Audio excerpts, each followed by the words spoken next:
I want to just change now slightly tempo and talk about some of the relationships that you've had. And one of the first people you mentioned, his name is Ronnie Coleman. Clearly, I watched the video last night. There was a bit of rivalry between the two of you guys. But what was your perspective when you competed against Ronnie, and how did it drive you to be better?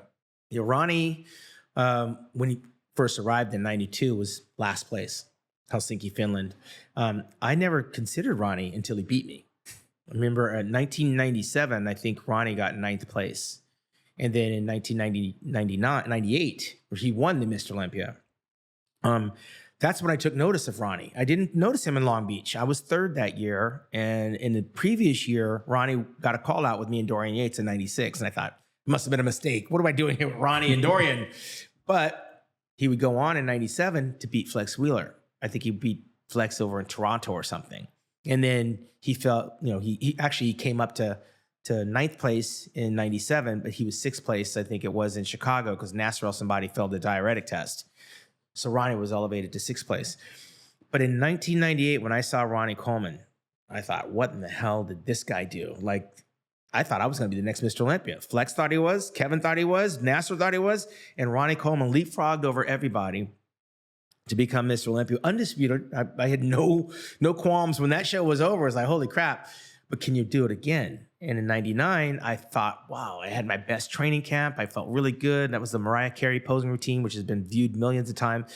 I thought, holy crap, he did it again.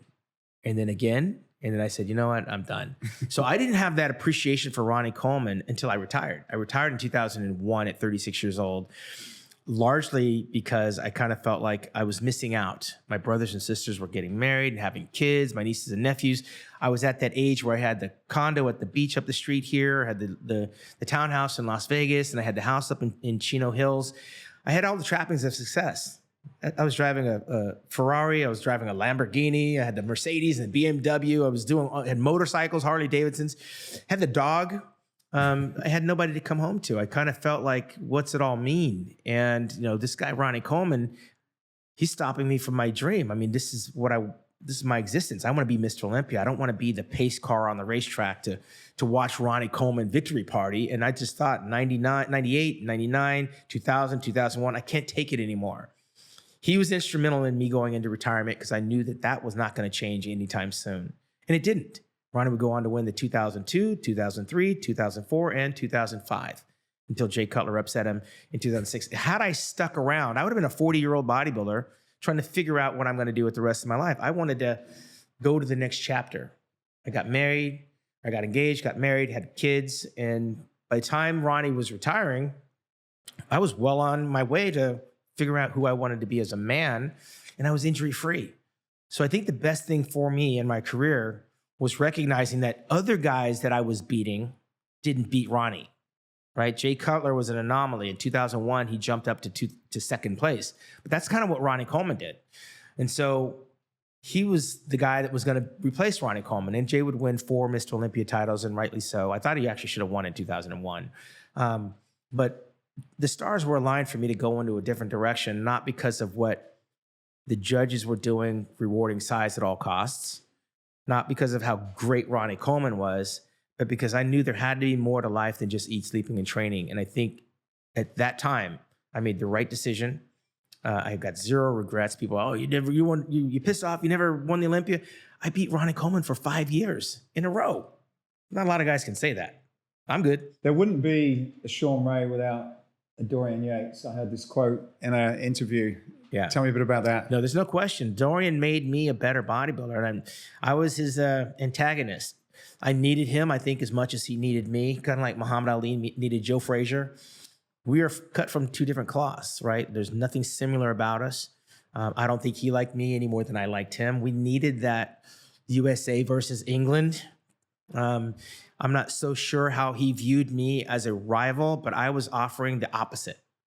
So like Lee Haney said back in 1991, it's going to take a Titan to beat a Titan. And he felt Dorian breathing down his neck. That's the year that Lee Haney retired with 8 wins. And then, of course, Dorian won 6.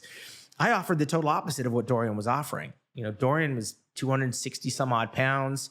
He's this behemoth of a guy, kind of chunky, nothing real pretty. I don't think you'll ever hear the word pretty or classical or, you know, he was the blue collar bodybuilder and I was the guy carrying the torch from the Frank Zane era. Like I was cut from that cloth. And knowing that we were so opposite, I could say the punchlines I thought that would get under his skin. I thought I could drive home the narrative that this is not what we want. Like I want Labrada, I want Muhammad Makaway, I want Samir Banu. If I wasn't saying it, the noise would be drowned out and we're just gonna have to accept this behemoth of a man, which I believe is the one that changed bodybuilding. He ushered in the big orexia, you know, the words Jurassic, and all these bodybuilders were chasing him. They all wanted to get big like Dorian. And I think it's just way more impressionable when you got a guy that walks on stage at 260 than you have a guy walking out at 210.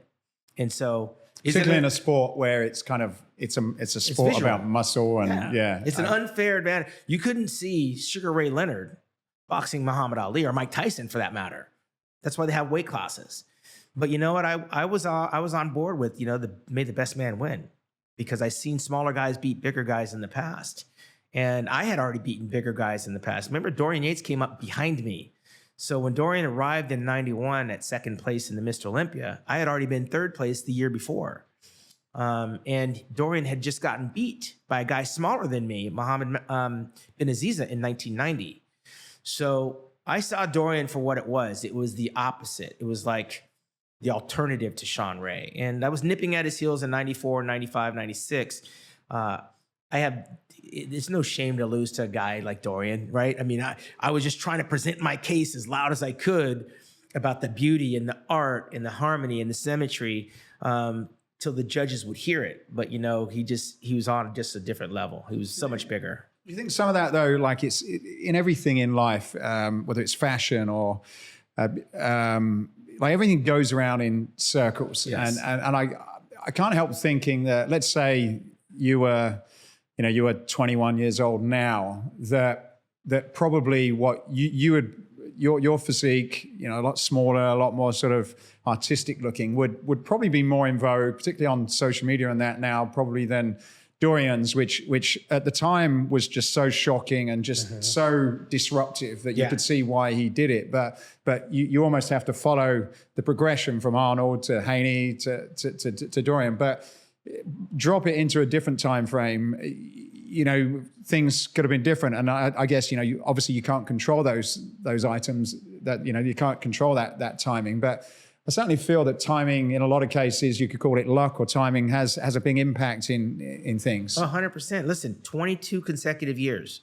22 years we had a Mr. Olympia that was 5'10 plus and 250 plus. Lee Haney with 8 wins from 1984 till 1991. Dorian Yates from 92 to 98. And then Ronnie Coleman from 98 to 2005.